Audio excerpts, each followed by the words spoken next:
Oh, but wait, the Go dancer ahead. Yes. come out so risque. I was like, oh my God, it's like an S&M experience with with Darcy who played Darcy and Anthony who played the main. I was actually crying on stage during a death scene. I was like, like real genuine tears. Nerd Reactor, roll out. So Lori, how's it going? How's everything? You just came back Ah, from the first night of coming back from your role as May for Reefer Madness, and this was at the Whitley in Hollywood. Yeah, it's the first of all, I'm exhausted, so if I don't make any sense at certain points, or if I just doze off real quick, you'll wake me up, right? yeah, for sure. Um, Okay, so I did this part 25 years ago, so she kind of lives in my body. I love this character so much. My dear friends Dan Studney and Kevin Murphy, lyricist and composer, and they wrote the book. It's a big commentary on the movie, the propaganda movie from 1937. I think it's 37. And so it's just still so relevant today. And the amazing Nicole Parker, who you need to talk with and just admire and be a big groupie of. She's incredible. And when I found out who was, because I didn't do the Broadway run or the movie, which was so heartbreaking because I love this character. So I was just tickled that I had the opportunity. My dear friend Paul Nigro, who I met in the show, who played Ralph, the crazy like reefer fiend. Yeah. Um, he went on a lot for the amazing John Kassir, who is brilliant in every way. And a lot of my castmates, the OG cast, showed up last night, and I was just like crying. I was like, "You guys better sit somewhere where I can't see you." But Paul Negro is now the company manager, and he was the one to call me and say, "Hey, the amazing, brilliant Nicole Parker is going away to do a job for 3 weeks. Would you like to step in?" And I was like, "What?" So the answer was immediately yes. And of course, I'm of a different age now. I'm only 27, so I don't know how that's possible. I must have done the show when I was a baby. But seriously, I was 33 and I'm 58. So it's a very different experience. I just gotten over COVID, so I didn't have that many rehearsals. But this cast is incredible. And oh my God, they're just, especially in this business, it's so much. Oh my God, I don't have my wedding ring on because it gets bloody in the show. Yeah, yeah. I feel naked. I just got married in October, so it's the most beautiful ring from the most beautiful man. Well, Um, congrats. Thank you. Thank you. We've known each other for a really long time. I'll tell you the story of how we met. But it was a joy, a pleasure, and an honor to be back on stage with this new cast.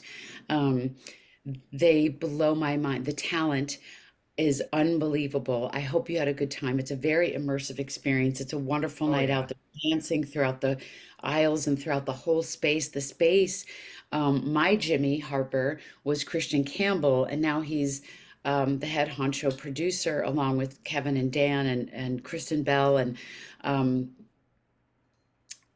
they have worked so hard is an extreme understatement to build this theater from like the ground up. It was King King's, it was the Whitley Theater, and it still is, but it's just they have built it into something absolutely magnificent. They are such hardworking people. It is so good to be back in the world of theater and just the prop people and the wardrobe people, especially because the four dancers that go on, Oh I yeah. mean, watch those just to watch the changes happen backstage.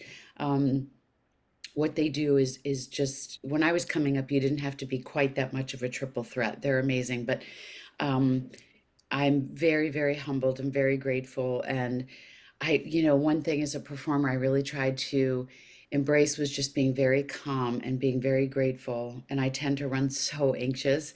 So I just was like, I just want to be in my body.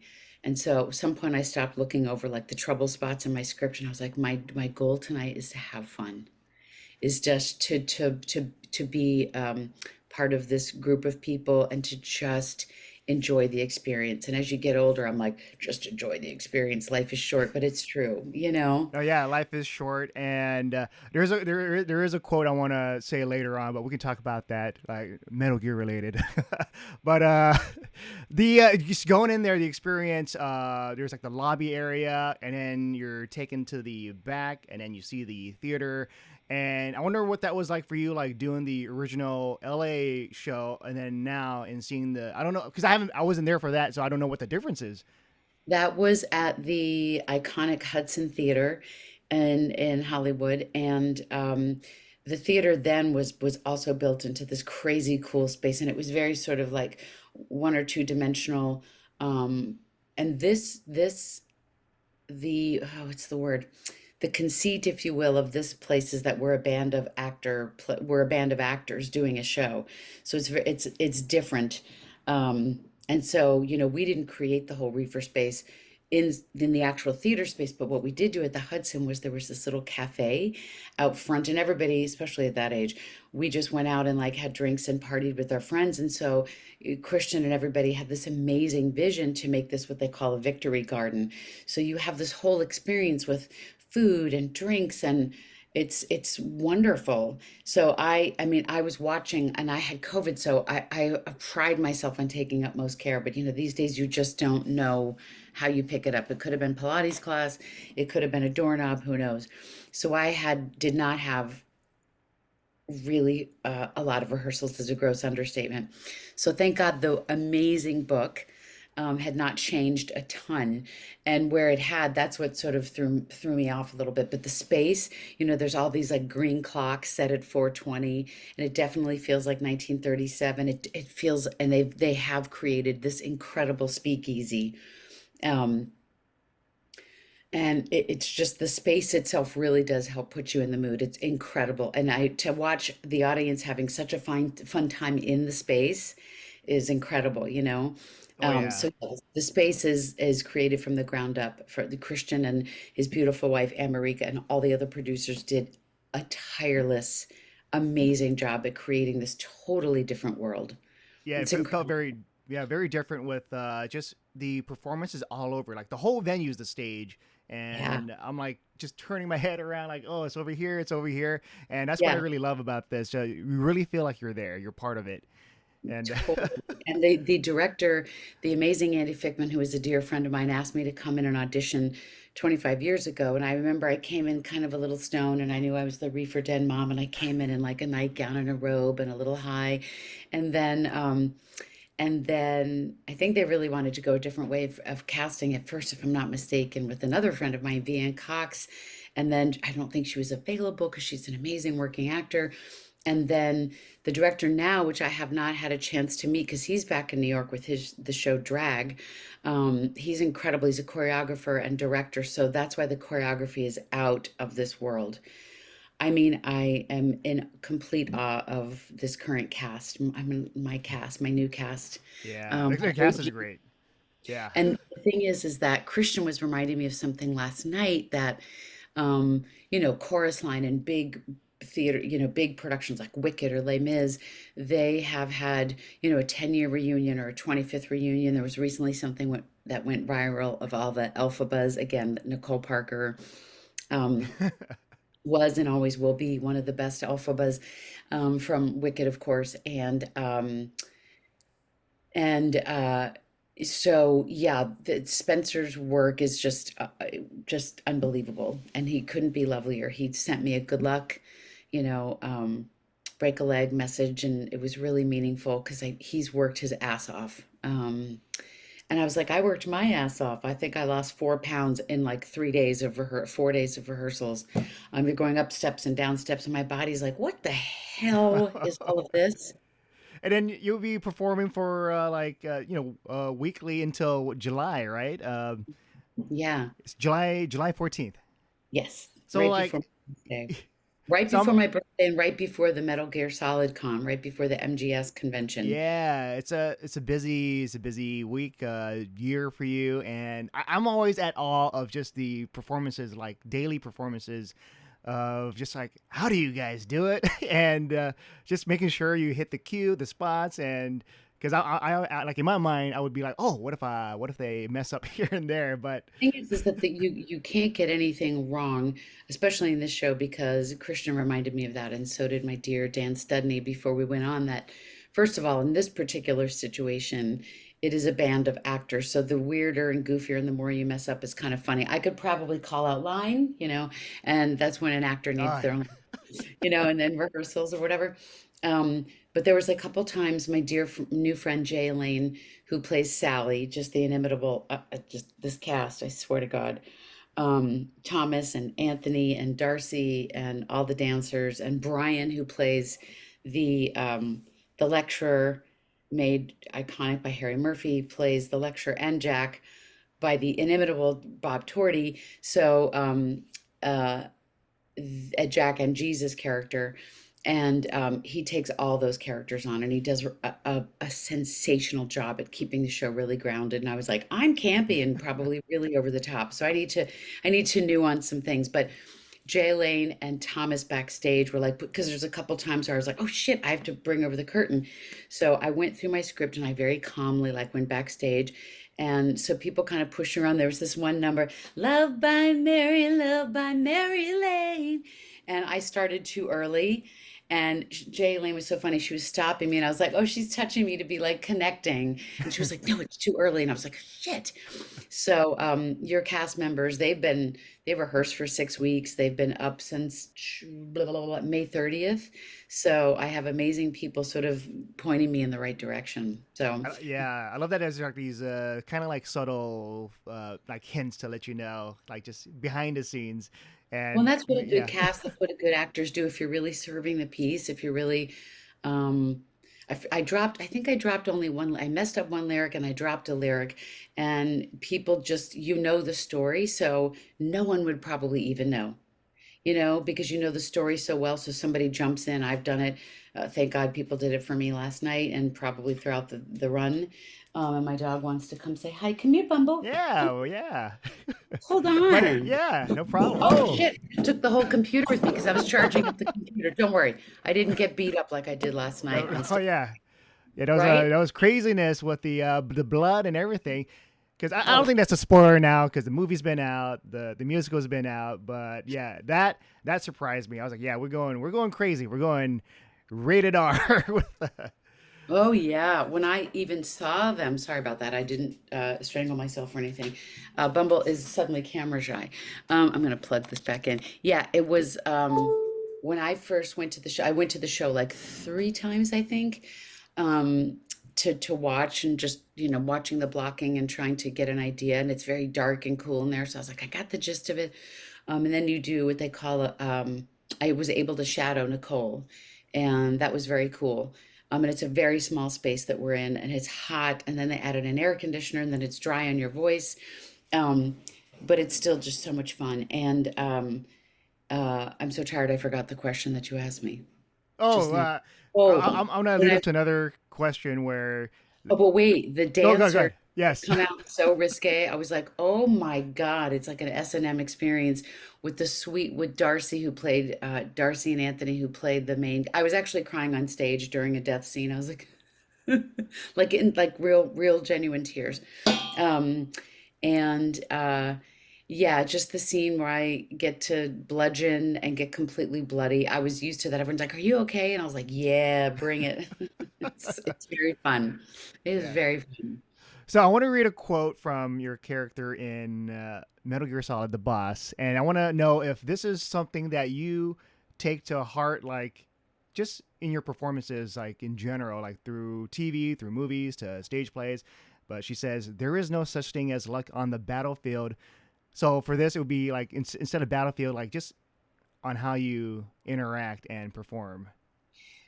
There is no such thing as luck. You have to prepare, whether it's a commercial for, on sale now at Target, or a video game, or SpongeBob, or a play.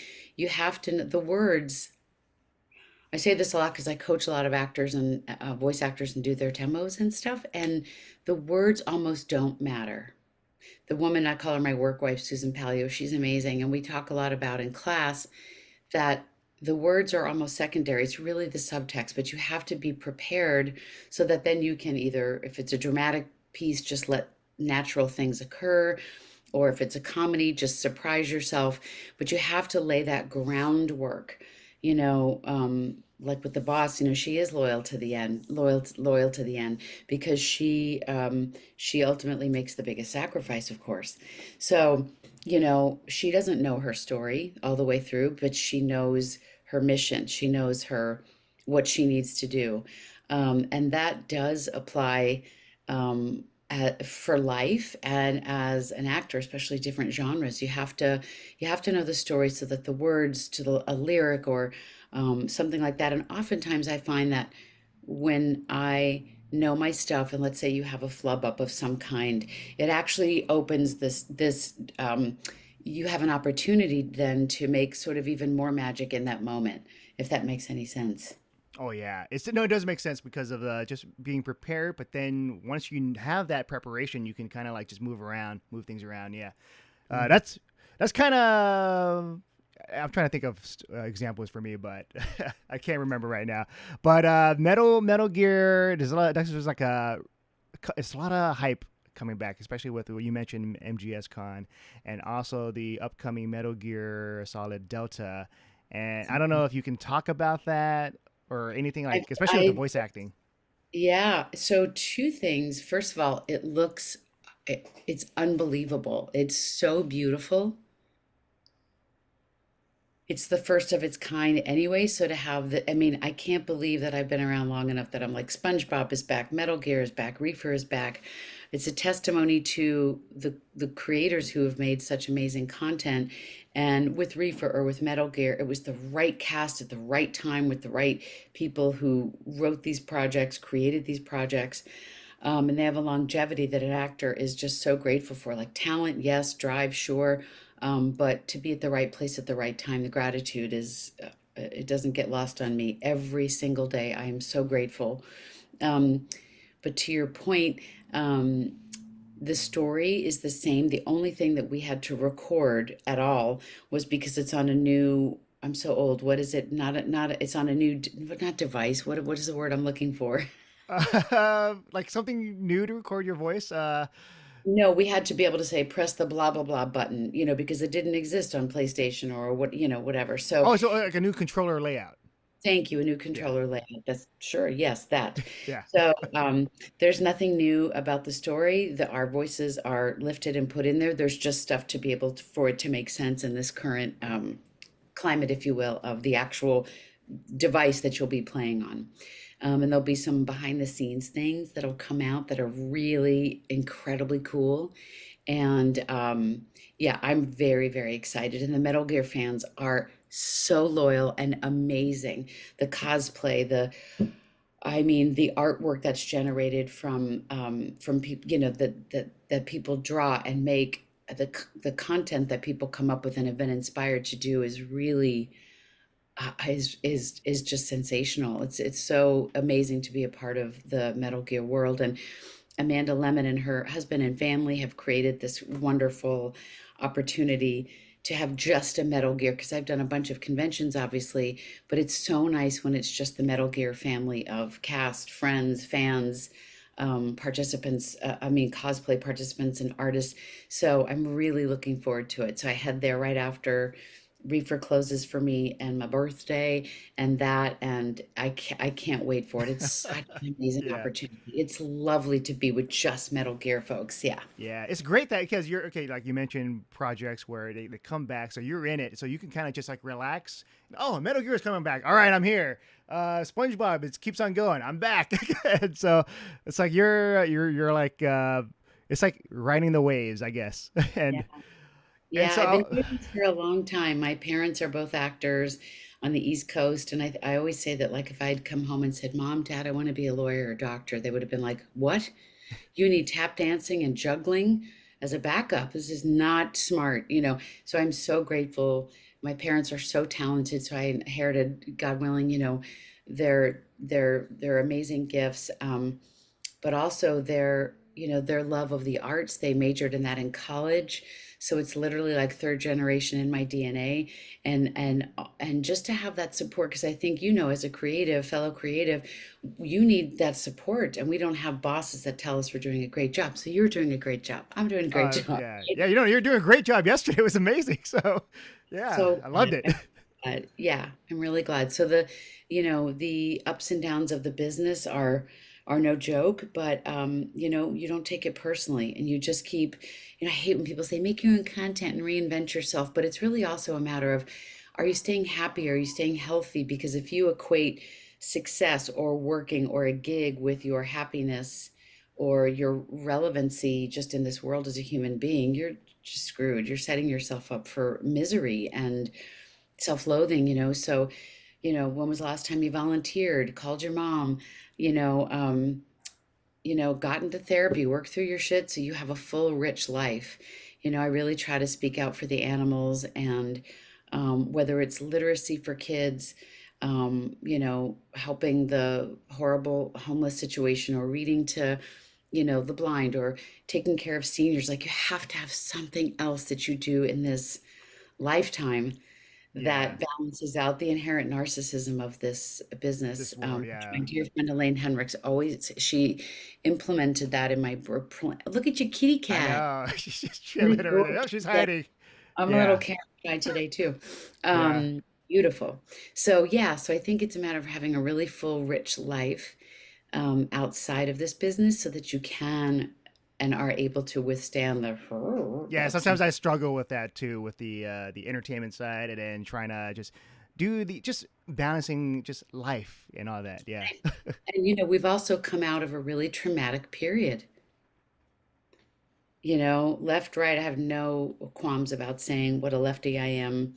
Um, but we've come out of a very traumatic PTSD experience. I feel so bad for a certain age group, right, that had to sort of come of age and be on Zoom for their whole like young adult lives.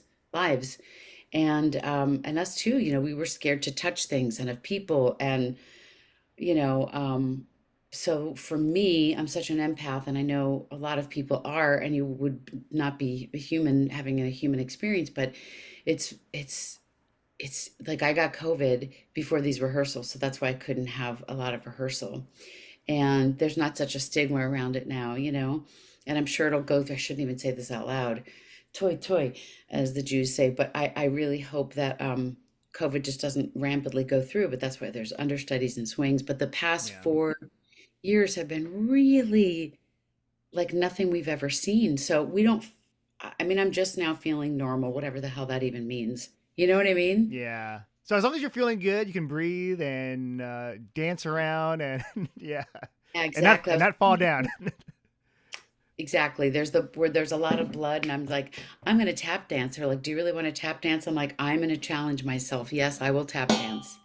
Yeah, but Playing our Tag. times I think it's almost up, or it is up, but I want to ask you like a last question, like with Inside Out 2 in theaters and just being Yes. a success. I just want to just hear more about just how you feel about that, and just people's Yeah. love for it. The Pixar, I mean, oh my God, I thought Toy Story was a tearjerker, as the toys go from Andy when he goes off to college to my daughter in the film Bonnie. I mean, I had big, like little girl tears just streaming down my face. And then Inside Out, the journey of this young girl Riley, and it's so beautiful to see, and it just normalizes all of the feelings that we have. So it's a very I mean, if you think about it, it's quite profound. You know what I mean? Like the feelings that we all have, like fear and anxiety. And I'm just so proud of the folks that created the film, and to be a part of the Pixar family is beyond. Yeah, between that, all the redos and the sequels and all that. But it's just a beautiful film, and it's entertaining, and it's gorgeous to watch, and it's riveting. There's not a dull moment. And what I really am proud of is that I'm in the mom's head, and then there are all these other great voice actors that are in the dad's head, and you get to see what people, all of us, struggle with: emotions, depression, anxiety. And so I'm proud to be part of the film that again normalizes and addresses that, because we don't want to talk about mental health. We don't want to talk about sticky subjects, and it addresses that in this beautiful and entertaining and just hilarious way, and very poignant too. Oh yeah. And yeah, Yeah. because yeah, I felt like that too. Like just they're just it's like their emotions are on their sleeves, like literally. So yeah, I enjoyed it, and I just want to say, Lori, it's been a pleasure chatting with you. And as Likewise. the saying Likewise. goes, break a leg out there, but not really. And I don't want to slip in any blood and break up Yeah, anything, but yes, thank you. yeah. All right, and take care. Thank you so, so much for having me. It was lovely to see you last night, no matter how brief. So